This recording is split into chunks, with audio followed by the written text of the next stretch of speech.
Tayo natikutin, digdig sa loob ng salamin.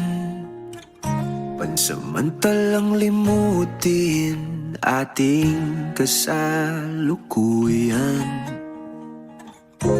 Kapit ka lang sa akin, libutin natin mga bituin.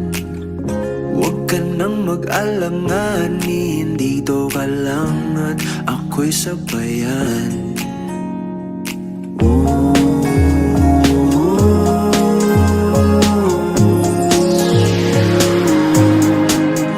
Doon na muna tayo sa sarili nating mundo,